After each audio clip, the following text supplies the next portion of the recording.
Akkam jirtu guyyaan irraa sanbata guyyaa boqonnaa kootiiti. Taa'ee osoo kitaaba saayikoolojii dubbisaa jiru dubbii wal jala dabarte tokko arge. Dubbichi akkas ture. Sababa qubee Ingiliffaa tokkoon dubbichi wal jala dabarte. Kitaabichi irratti innaa barreeffamu. How to change your wife jedhe barreessichi. Akkamitti haadha manaa kee jijjiiruu dandeessaa jedhe. Garuu dubbiin akkasii miti. Dubbichi how to change your life. Akkamitti jireenya kee jijjiiruu dandeessadha.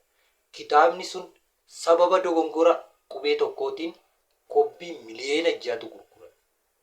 Kobbii miliyoona 6 oltu gurguramee jechuudha.